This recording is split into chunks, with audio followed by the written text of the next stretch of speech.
அபார கருணா சிந்தும் ஞானதம் சாந்தரூபிணம் ஸ்ரீ சந்திரசேகரகுரும் பிரணமாமி முதான்வகம்.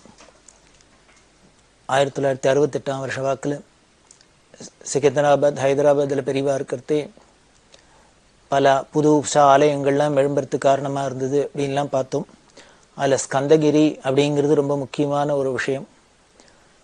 ரொம்ப அழகாக இருக்கும். ஒரு மலை மேலே, சின்ன மலை மேலே முருகனோட கோவில். உத்தர சுவாமி மலை அப்படின்னு டெல்லியில் இருக்குது, தலைநகரம் டெல்லியில் இருக்குது. அந்த டெல்லியில் இருக்கிற தலைநகரத்தில் இருக்கிற சுவாமி மலையாக இருக்கட்டும், இந்த செகந்திராபாத்தில் இருக்கிறது, இது மாதிரி பல இடங்கள்ல அந்த முருகனோட ஆலயம் வரத்துக்கு பெரியவா ரொம்ப முக்கியமாக இருந்திருக்கா. பெரியவாளோட விருப்பம் தான் இப்படி ஒரு ஆலயமாக வந்தது. காரணம், இந்த முருகன் அப்படிங்கிறவர் சுவாமிநாதன் அப்படிங்கிற அப்பாக்கே உபதேசம் பண்ணினவர். ஞானமயமான ஞானமூர்த்தியான ஆதிகுருன்னு சொல்லக்கூடிய தட்சிணாமூர்த்திக்கே பிரணவோபதேசம் பண்ணினவர். அப்படின்னா குருன்னாலே முருகனை தான் சொல்றது. குருவாய் வருவாய் அருள்வாய் குஹனே அப்படின்னு அருணகிரிநாதர் சொல்றாரு. அந்த குருங்கிற தத்துவமே முருகன் தான், சுவாமிநாதன் தான். அந்த சுவாமிநாதன் தானே பெரியவாளா வந்திருக்கா. அதே சுவாமிநாதன் தானே அதே இப்போ ஜெகத்குருவா பெரியவாளா இருக்கார். அதனால இப்படி பல இடங்கள்ல முருகனுக்கு ஆலயம் வரத்துக்கு ரொம்ப பெரியவா வாசப்பட்டு அதுக்கு நிறைவேறி இருக்கு. அது மாதிரி தான் இந்த சிகந்தராபாத்ல ஸ்கந்தகிரியில முருகன் கோவில் வந்தது. இந்த செகந்திராபாத் ஸ்கந்தகிரி அப்படிங்கிறதுக்கு எவ்வளவு பெயர் பொருத்தமா இருக்கு. இந்த செகந்திராபாத்ல முருகனுக்கு கோவில் வருது ரொம்ப பொருத்தம் அப்படின்னு பெரியவா அதை ரொம்ப அப்போ உபன்யாசம் என்றதே சொல்றா. நமக்கு ஒன்னே தோணலாம், செகந்திராபாத்துக்கும் முருகனுக்கும் என்ன சம்பந்தம் அப்படின்னு. ஏதோ அம்மாவாசைக்கும் அப்துல் காதருக்கும் அப்படிங்கிறாப்புல இருக்கு அப்படின்னு. ஆனா பெரியவா எவ்வளவு அழகா அவளோட ஆராய்ச்சி அப்படிங்கிறது, ரிசர்ச் அப்படிங்கிறது ரொம்ப அமானுஷ்யமா இருக்கும், எக்ஸ்ட்ராடினரியா இருக்கும். நமக்கு அவ சொல்றதே பார்த்தா,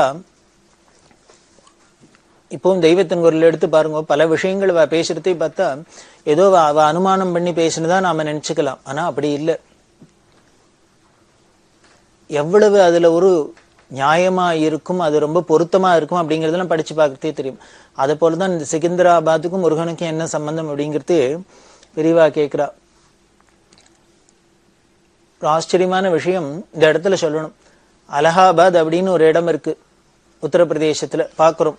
ரொம்ப திரிவேணி சங்கம் இருக்கிற இடம். அந்த சங்கமத்துக்கு அலகாபாத் அப்படிங்கிற பேர். இது எப்படி வந்தது அப்படின்னா, முகல் எம்பரரா இருந்த அக்பர் அப்படிங்கிறவர் வச்ச பேர். அங்க பார்த்தீங்கன்னா அந்த திரிவேணி சங்கமத்துல பக்கத்துல ஒரு பெரிய ஃபோர்ட் இருக்கு, கோட்டை இருக்கு. அந்த கோட்டையை கட்டினது அக்பருங்கிற ராஜா, இஸ்லாம் ராஜா. அவர் இந்த அலகாபாத் வந்திருக்கிறது, அதுக்கு பேர் பிரயாகை அப்படிங்கிறது அதோட க்ஷேத்திரத்தோட பேர். அந்த ஊருக்கு பேர் பிரயாகைன்னு தான் பேரு. அதுக்கப்புறம் தான் அக்பர் காலத்துக்கு அப்புறம் தான் இது அலகாபாத் இலகாபாத் அப்படின்லாம் பேர் வந்துருத்தோ. அதுக்கும் காரணம் இருக்கு. இவர் இந்த பிரயாகைக்கு வந்துட்டார். அக்பர் வந்து பார்த்துட்டு இந்த திரிவேணி சங்கமத்துல இந்த ரெண்டு நதி, கங்கையும் யமுனையும் கலக்கிறது, அடியில் அந்தர்வாகினா சரஸ்வதி போறது. இந்த சங்கமத்தை பார்த்தோன்னா அவருக்கு ரொம்ப மனசு லயிச்சிருந்து அப்படியே பார்த்துருந்த அந்த இயற்கை அழகையும் அந்த ரம்மியத்தையும் பார்த்துட்டு அங்கேயே ஒரு கோட்டையை கட்டின்னு தலைநகரம் மாத்தின்னு வரதாவே அவர் தீர்மானம் பண்ணிட்டார். ஆனாலும் அதுக்கப்புறம் பிற்காலத்துல அது அப்படியே டெல்லியிலே இருந்திருக்கு. அப்படி வரத்தே என்ன பண்ணேன்னா இந்த ஊருக்கு பேர் வச்சார். இந்த இயற்கை கொஞ்சம் அழகு உள்ள இந்த இடத்துக்கு அல்லாஹ் இருக்கிற இடம் அப்படின்னு அந்த அர்த்தத்துல அல்லாஹி ஆபாத் அப்படின்னு வச்சார். அதே மாதிரி இலாஹி ஆபாத் அப்படின்னு வச்சார். அதாவது அல்லாஹ் இருக்கிற இடம் அப்படின்னு இதுக்கு அர்த்தம். அந்த அல்லாஹி ஆபாத் அப்படிங்கிறது அலகாபாத் அலகாபாத் அப்படின்ட்டு, இலாஹி ஆபாத் அப்படிங்கிறது இலாஹாபாத் இலாஹாபாத் அப்படின்னு சொல்றா. அதை இலாஹாபாத்னு சொல்றா, அலகாபாத்னு சொல்றா. ஆனா இது ரெண்டுமே அல்லாஹ் இருக்கிற இடம் அப்படின்னு சொல்ற. ஏன்னா எங்கெல்லாம் எந்த இடத்துல இயற்கை அழகு இருக்கோ, இயற்கையோடு ஒட்டி இருக்கோ, அது ஆண்டவன் இருக்கிற இடம் அப்படிங்கிற அர்த்தத்துல சொல்ற. அப்படின்னா இப்போ நமக்கு இந்துக்களுக்கு ரொம்ப முக்கியமான திரிவேணி சங்கமம் அப்படின்னு சொல்லக்கூடிய இந்த பிரயாகைங்கிற க்ஷேத்திரத்துக்கும், ஆனா ஊர் என்னன்னு ஒரு இஸ்லாமியர் வச்சது அலகாபாத் இலகாபாத் இருக்கு அப்படின்னா இது எப்படி சம்பந்தம் இல்லாதானே இருக்கு. இதை போலதான் இந்த சிகந்தராபாத் அப்படிங்கிறது என்ன அப்படின்னா, சிகந்தர் ஆபாத் அப்படிங்கிற இந்த சிகந்தர் அப்படிங்கிற பேர் யாரோடதுன்னு, ஸ்கந்தன் அப்படிங்கிற பேர் தான் மருவி மருவி மருவி சிக்கந்தரா இருக்கு அப்படின்னு பெரியவா தன்னோட ரிசர்ச்ல சொல்றா. ஸ்கந்தனோட ஆபாத் அப்படின்னா ஸ்கந்தன் இருக்கிற இடம், அது அது மருவி சிக்கந்தராபாத்னு ஆயிடுத்து. ஸ்கந்தரோட இடமா இருக்கிறது. அதுதான் இப்போ என்ன ஆயிடுத்துனர் காலப்போக்கில் இப்போ மாறி அது பழையபடி முருகன் இருக்கிற இடமாவே ஸ்கந்தகிரி உள்ளதா இருக்கு. அதனால சிக்கந்தராபாத் இருக்கிறதுனால ஸ்கந்தகிரின்னு பேர் இருக்கு, ரொம்ப பொருத்தமா இருக்குன்னு ரொம்ப அழகா அதை பத்தி சொல்லிட்டு போறா. இந்த சிக்கந்தர்ங்கிற பேரு ஸ்கந்தர் அப்படிங்கறத தான் சிக்கந்தர் அப்படின்னு சொல்றோம் அப்படின்னு. அதே மாதிரி இன்னொரு சந்தர்ப்பத்துல சொல்றா, அலெக்சாண்டர் அப்படின்னு ஒரு ராஜாவை பத்தி கேள்விப்படுறோம். இந்த அலெக்சாண்டர்ங்கிற பேரு அந்த சுவாமியோட பேர் அப்படின்னு பெரியவா கேட்கறது எல்லாருக்கும் ஆச்சரியமா இருக்கு. அலெக்சாண்டர்ங்கிறது எங்கேயோ வெளிநாட்டுல இருக்கிற ஒரு ராஜாவோட பேர், அவரோட மதமே வேற. இது எப்படி எந்த சுவாமின்னு கேட்டா என்ன சொல்றான்னா பெரியவா சொல்றா, ஸ்கந்தருங்கிற நாமாதான் அலெக்சாண்டர்னு மாறி இருக்கு. அது எப்படி மறுவித்துங்கிறதுக்கு அதுக்கு ரொம்ப பிரமாதமா அழகா அதுக்கு கணக்கெல்லாம் சொல்றா. ஸ்கந்தர் ஸ்கந்தர் அப்படிங்கிறத இந்த செமிட்டிக் லாங்குவேஜ்ல எப்படி சொல்றாங்கன்னா அது முன்னால அல் சேர்த்துப்பா, அல் ஸ்கந்தர் அப்படிங்கிறத. இந்த ஸ்கந்தருங்கிறதே சில இடங்கள்ல என்ன பண்ணுவோம், ஒரு உதாரணத்துக்கு சொன்னோம் அப்படின்னா ஸ்கூல் அப்படின்னாக்க இந்த ஸ்கூல்ல மெட்ராஸ் முதலான இடங்கள்லாம் என்ன சொல்லுவாங்கன்னா ஸ்கூல்னு சொல்ல மாட்டா, இஸ்கூலு அப்படின்பா. ஸ்கூல்னு சொன்னா போறாதோ, அதுக்கு முன்னால ஒரு எதுக்கு இஸ்ஸு சேர்க்கணும், இஸ்கூலு அப்படி எல்லாம் சொல்றாப்புல இந்த ஸ்கந்தருக்கு முன்னால இஸ்ஸு சேர்ந்து இஸ்கந்தராச்சு. அந்த செமிட்டிக்ல பாஷையில அதுக்கு அல்லு சேர்ந்து அல்லி இஸ்ஸு ஸ்கந்தர், அந்த அலிஸ்கந்தர் அப்படிங்கிறது தான் மருவி மருவி மருவி அலெக்சாண்டர்னு ஆயிருக்கு. அந்த பார்த்தேன்னா அவர் இருக்கிற தேசத்துக்கு பேர் ஸ்காண்டினேவியா, ஸ்காண்டியா அப்படின்லாம் சொல்றோம். இந்த ஸ்காண்டியாங்கிறதே என்னென்ன, ஸ்கந்தர்கள் இருக்கிற இடம் ஸ்காண்டியா, ஹிந்துக்கள் இருக்கிற இடம் இந்தியா அப்படிங்கிறாப்புல ஸ்கந்தர்கள் இருக்கிற இடம் ஸ்காண்டியா. சௌராஷ்டிரம் அப்படின்னு சொல்றோம் நமது தேசத்திலேயே.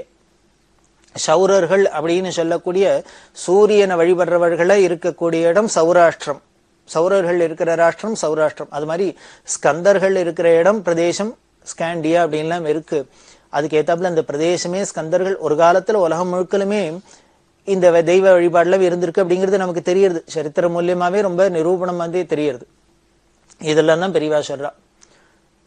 அப்படி இருக்கிறதான் மருவி மருவி அல்லிஸ்கந்தர் தான் மருவி மருவி அலெக்சாண்டர்னு ஆயிடுத்து அப்படின்லாம் சொல்லி அதுக்கு ஏத்தாப்புல அந்த நாமாவோட விசேஷம், அந்த பேரோட விசேஷமே என்னன்னு, இவர் ஸ்கந்தர் அப்படின்னாலே அவரை என்ன பண்ணும், சேனாபதி அப்படிங்கிறோம்.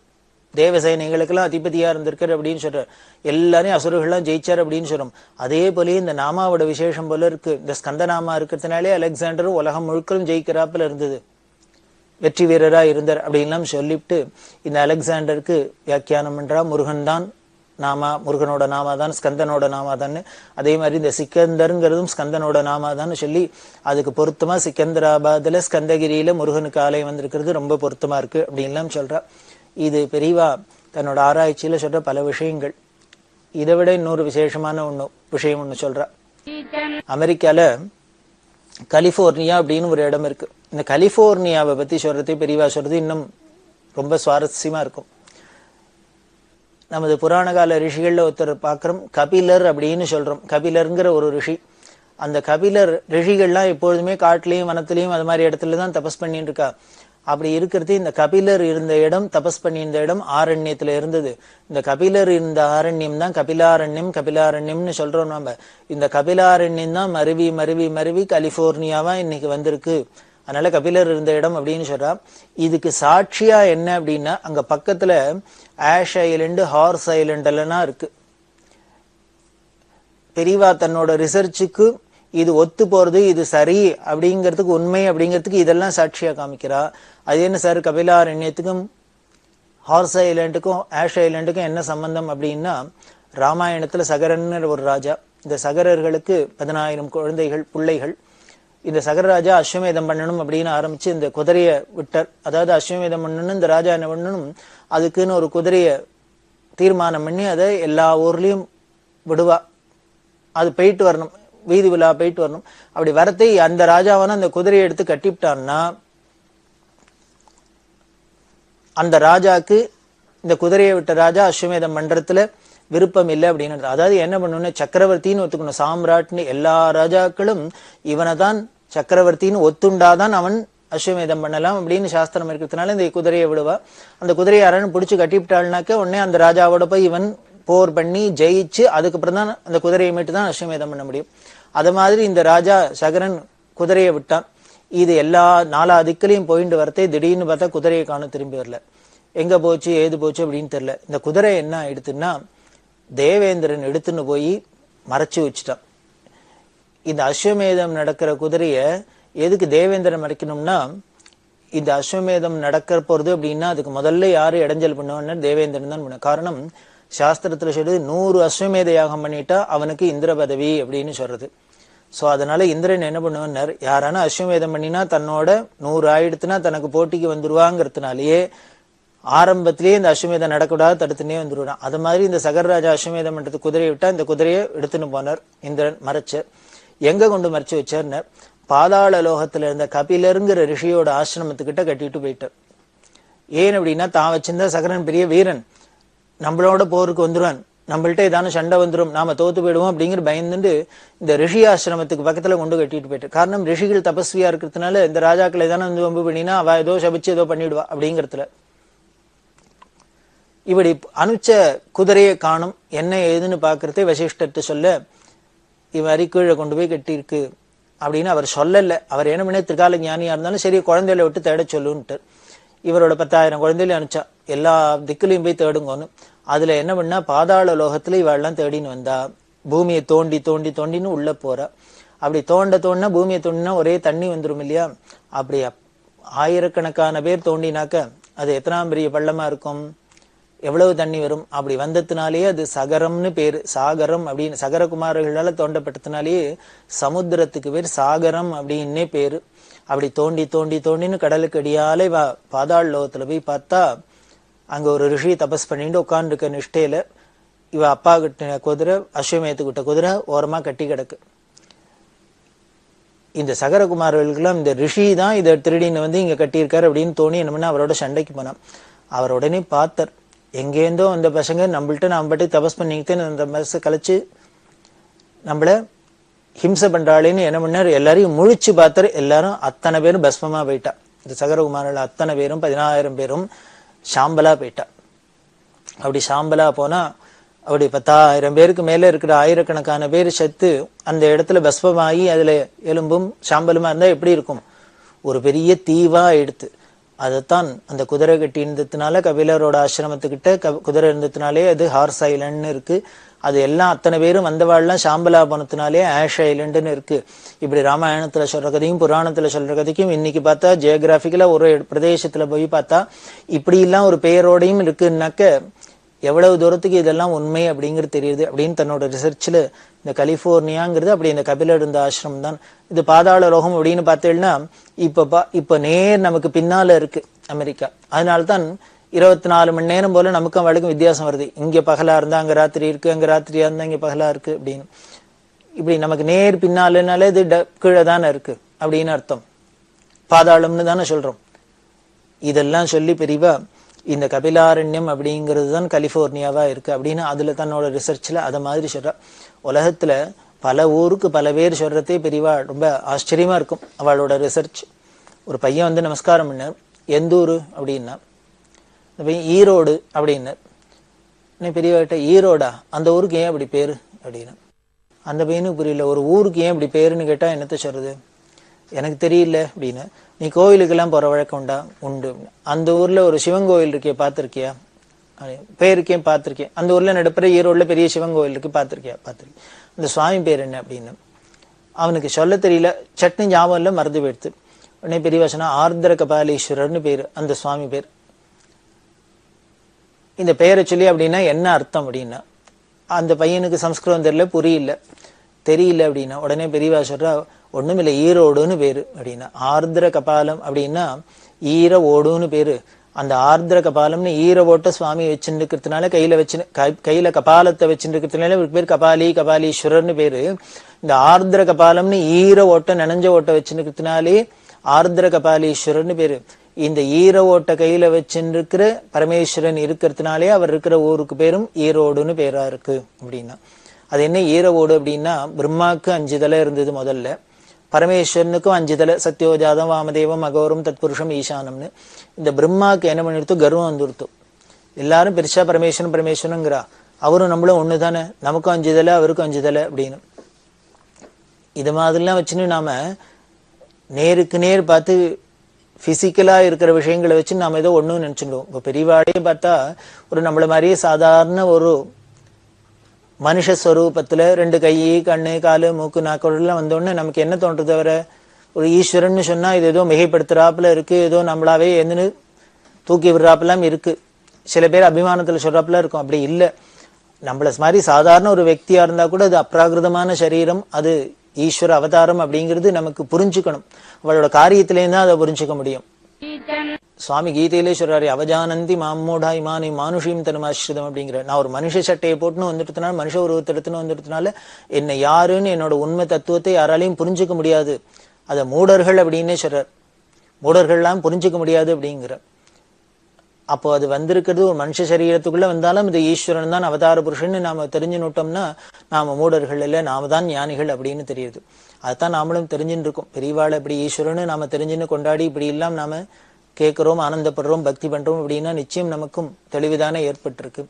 அப்படி அந்த ஒண்ணுக்கு ஒண்ணு நம்பரை பார்த்து கணக்கு வந்துருத்துங்கிறதுக்காக சொல்லேன். பிரம்மாக்கு என்ன பரமேஸ்வரனுக்கும் 5 தலை, நமக்கும் 5 தலைன்னு நம்மளும் அவரும் ஒண்ணுன்னு நினைச்சுட்டார். உடனே இந்த கர்வத்தை போக்குறதுக்காக இந்த இது மாதிரி கர்வம் வந்தாலே தலகனம் போ. அதனால என்ன பண்ணாரான்னா பரமேஸ்வரர் ஒரு தலையை கிள்ளி எடுத்துட்டார். எனக்கும் 5 உனக்கும் 5ங்கிறதுனால சமான் நினைச்சுக்கிற, அப்போ உனக்கு ஒண்ணு குறைக்கலாம் அப்படின்னு ஒரு தலையை கிள்ளி எடுத்தார். தலகனத்தை போக்கினார்னு எடுத்தோம், அவ்வளவுதான். அப்படி இந்த பிரம்மனோட தலையை அப்படி சிரத்தை எடுத்தோன்னு அது என்ன ஆயிடுத்து, ஒரு பிரம்மஹத்தி தோஷம் பரமேஸ்வரனுக்கு வந்துரும் இல்லையோ. ஒரு பிரம்மா அவரோட தலையை ஒருத்தர் வெட்டினாக்க அந்த தோஷம் வருமே. அதனால என்ன பண்ணிவிட்டான், அந்த கபாலம்ங்கிறது பரமேஸ்வரன் கையை விட்டு கீழே விழல, அப்படியே கையிலேயே ஒட்டின்னு கொடுத்து. அதனாலதான் பரமேஸ்வரன் இந்த பிரம்மாவோட கபாலம் கையில இருக்கிறதுனாலதான் கபாலின்னு பேரு. அவர் என்ன பண்ண, இதை வச்சுன்னு என்ன பண்ணுது, இதே பிக்ஷாபாத்திரமா வச்சுன்னு விட்டார். சரி, இதுக்கு ஏதோ ஒரு யூஸ் பண்ணணுமே, அதனால பிக்ஷாபாத்திரம் வச்சுன்னு விட்டார் அப்படின்னு சாஸ்திரங்கள் நமக்கு புராணம் சொல்றது. அப்படி பிரம்மாவோட தலையை கொய்து எடுக்கிறதே இந்த ரத்தம் சொட்ட சொட்ட ஈரமா தானே இருந்திருக்கும். அந்த ஈர கபாலம் இருக்கிறது தான், ஆர்திர கபாலம் இருக்கிறது தான் ஈர ஓடு. அதுதான் அந்த ஊருக்கு பேரு ஈரோடுன்னு வந்துருத்தோ அந்த கபாலீஸ்வரர் இருக்கிறது அப்படின்னு ஒரு பையனுக்கு பெரியவா வியாக்கியானம் சொல்றா. இது மாதிரி டெல்லிக்கு டெஹலின்னா ரேழின்னு பேரு. ஒரு வீட்டுக்குள்ள வரணும் அப்படின்னா அதை வெளிநாட்டிலேருந்து தரை வழியா வந்தா நம்ம தேசத்துக்குள்ள வரணும்னா உள்ளுக்குள்ள வரத்தையே கேட் அப்படின்னு சொல்றோம். வாச கதவு இருக்கும், கதவை தாண்டினோன்னு ரேழி அப்படின்பா. அதை தாண்டிதான் மெயின் ஹாலுக்கெல்லாம் வர முடியும். அந்த ரேழிக்கு பேர் டெஹலின்னு பேரு. அதனால யாரா இருந்தாலும் காஷ்மீரை தாண்டி நம்ம வீட்டுக்குள்ள வரணும் அப்படின்னா அது காஷ்மீர் கேட்டா இருக்கு. அதை தாண்டி உடனே வரணும் அப்படின்னாக்க இந்த டெஹலிங்கிற பிரதேசத்தை தாண்டி வரதுனாலேயே அதுக்கு ரேழி மாதிரி இருக்கிறதுனாலே டெஹலி அப்படின்னு பேர் வந்துட்டு. அப்படின்னு டெல்லிக்கு, ஈரோடுக்கு, இன்னமும் கலிபோர்னியாவுக்கு, செகந்திராபாத்துக்கு, அலெக்சாண்டருக்கு, இன்னும் இது மாதிரி பல விஷயங்கள் பெரியவாளோட ரிசர்ச்ல பார்த்தா, தெய்வத்தின் படிச்சு பார்த்தா ஆச்சரியமா இருக்கும். அதே மாதிரி ஜீசஸ் கிரைஸ்ட் அப்படிங்கிறதுக்கு சொல்றா. இந்த ஜீசஸ் கிரைஸ்ட்ங்கிறது எந்த ஈஸ்வரனோட நாமம் அப்படின்னு, ஈச கிருஷ்ணா அப்படிங்கிறதே ஜீசஸ் கிரைஸ்ட் அப்படின்னு இருக்கு அப்படின்னு தெய்வத்தின் குரல் 7வது பாகத்துல எடுத்து பார்த்தீங்கன்னா ரொம்ப விவரமா இருக்கும். இதோட வியாக்கியானம் ரொம்ப படிச்சு பார்த்தா ரொம்ப சுவாரஸ்யமா இருக்கும். நான் ரொம்ப சிம்பிளா சொல்றேன். ராகணபதிகிட்ட பேசின்னு இருக்கிறதே ஒரு வைகுண்ட ஏகாதசிக்கும் திருவாதிரைக்கும் நடுப்புற ஒரு நாளைக்கு பேசிட்டு இருக்கிறதே சொல்றா. அப்ப கிறிஸ்துமஸ் வருது. இது எல்லாத்தையும் சேர்த்து கம்பைன் பண்ணி ஜீசஸ் கிரைஸ்ட் அப்படிங்கிறதும் ஈச கிருஷ்ணா அப்படிங்கிற ஒரு பெயரோட திரிபுதான் அப்படி எல்லாம் சொல்லி அதை சொல்றா. இப்படி பல விதத்துக்கும் ஒரு லிங்கை கொண்டு வரத்துக்கு சாமர்த்தியம் அப்படிங்கிறது பெரியவா. ஏதோ அவளோட சாமர்த்தியத்தினால பண்றதுங்கிறது மட்டும் இல்லை, சாதுரியத்தினால பண்றது இல்லை. அதுல ரொம்ப நியாயமாவும் ஜெனுவினாவும் அதுல பாயிண்ட்ஸும் இருக்கும் அப்படிங்கறத நாம படிச்சு பார்த்தா தெரியும். அப்படி இருக்கு இந்த செகந்திராபாத்ல ஸ்கந்தகிரி கும்பாபிஷேகம் முடிய அந்த சாதுர்மாசியத்தை முடிச்சுண்டு பெரியவா நேர விஜயவாடாக்கு யாத்திரையை தொடர்ந்து வரா. இந்த விஜயவாடாக்கு வரத்துக்கு முன்னால பல இடங்களுக்கு போறா பெரியவா. வாரங்கல்ங்கிற இடத்துக்கு விஜயம் பண்ணினா அந்த வாரங்கல்ல முடிச்சுண்டு ஹனுமன் கொண்டா அப்படிங்கிற ஒரு இடம். இந்த ஹனுமன் கொண்டால ருத்ரேஸ்வரர் அப்படிங்கிற ஒரு ஆலயம். அந்த ஆலயத்துல பார்த்தா பிரமாதமா ஒரு 1000 மண்டபம் இருக்கு. அங்க ஒரு பத்ரகாளி சன்னதி இருக்கு. அந்த பத்ரகாளி சன்னதி பார்த்தா ஸ்ரீசக்கராகாரமா ஒரு பத்ரகாள சன்னதி. இதெல்லாம் ரொம்ப இந்த ஆந்திர பிரதேசத்துல உள்ள இந்த பழைய புராதனமான ஆலயங்கள்ல இது மாதிரி சிற்பங்கள், இது அதிசயங்கள்லாம் பார்த்தீங்கன்னா கல்வெட்டுகள் எல்லாம் ரொம்ப மண்டி கிடக்கு. அதெல்லாம் எடுத்து எடுத்து காமிச்சுட்டு எல்லாருக்கும் இதோட பெருமையெல்லாம் சொல்லிட்டு பெரியவா அந்த ஹனுமன் கொண்டால அந்த ருத்ரேஸ்வர ஆலயத்தை பார்த்துட்டா. அதுக்கப்புறம் பனிக்கல் அப்படிங்கிற இடத்துக்கு வந்தா. பனிக்கல்ல ராமேஸ்வரர் அப்படின்னு கோவில். அந்த ராமேஸ்வர லிங்கம் யாரால பிரதிஷ்டை பண்ணப்பட்டதுன்னா ஆஞ்சநேயரால பிரதிஷ்டை பண்ணப்பட்டது. இந்த பனிக்கல்ல ராமேஸ்வரர் ஆஞ்சநேயரால பிரதிஷ்டை பண்ணப்பட்டது. அதை தரிசனம் பண்ணிட்டா. அதை முடிச்சுட்டு மடிகொண்டாங்கிற இடத்துக்கு வந்தா. இந்த மடிகொண்டாக்கு என்ன விசேஷம் அப்படின்னா, காக்கர்லாங்கிற இடம் தான் ஆந்திரால பெரியவா போனா இந்த காக்கர்லா தான் சங்கீத மும்மூர்த்திகள ஒருத்தரான தியாகராஜ சுவாமியோட பூர்வீக ஊர் அப்படின்னு பார்த்தோம். இந்த மடிகொண்டாங்கிறது என்னன்னாக்க, பத்ராஜல ராமதாஸ் அப்படின்னு ஒரு மகான் பாக்குறமே, அந்த பத்ராஜல ராமதாஸ் பிறந்த ஊர். அவளோட மாமா அக்கண்ணா மாதண்ணா அப்படின்னு 2 பேர் இருந்தா. அவ ஹைதராபாத் நிசாம்கிட்ட மந்திரிகளா இருந்தா அப்படின்லாம் நாம முன்னாலே பார்த்திருக்கோம். அந்த அக்கண்ணா மாதண்ணாவோட ஊர் தான் இந்த மடிகொண்டா. அதனால பொதுவாவே மாமா வீட்டுல பிறந்த வீட்டுல தானே பெண்கள் பிரசவிக்கிற வழக்கம். அது மாதிரிதான் இங்க ராமதாசர் பிறந்த இடம் அந்த மடிகொண்டா. அதெல்லாம் பார்த்துட்டு பெரியவா விஜயவாடாக்கு வந்தா. இந்த விஜயவாடால வெங்கடேஸ்வர சுவாமி ஆலயத்துல தங்கி இருக்கிறதே குப்பா லக்ஷ்மணவதானி அப்படிங்கிற ஒரு வித்வான். அவர் தான் பெரியவாளுக்கு அந்த வரவேற்பு கமிட்டியில முக்கியமா இருந்து வரவேற்பு பத்திரம் எல்லாம் வாசிச்சு எல்லாம் கொடுத்து எல்லாம் பண்ணினர். ரொம்ப கிராண்டா ரிசப்ஷன் நடந்தது. இந்த குப்பா லக்ஷ்மணவதானியை பத்தி சொல்லணும் அப்படின்னா, பிற்காலத்துல சன்னியாசம் வாங்கிட்டு அவதானி சுவாமிகள் பெரியவாளுடைய யாத்திரையில இருந்த ரொம்ப பெரிய தபஸ்வி மகான். இப்படி இருக்க அந்த வருஷம் நவராத்திரி விஜயவாடால நடந்தது. ரொம்ப விமரிசையா நவராத்திரி நடந்தது அப்படின்னு சொன்னோம். இந்த நவராத்திரிக்கு முடிஞ்சோன்னு இன்னொன்னு முக்கியமான நிகழ்ச்சி நடந்தது. அகில பாரத சர்வசாகா வேத சம்மேளனம் அப்படின்னு ஒன்னும் அந்த 1968 வருஷம் நடந்தது. அதை பத்தி என்ன, அதுல என்னென்ன விஷயங்கள் அப்படிங்கறது தொடர்ந்து நாம் பார்க்க போறோம்.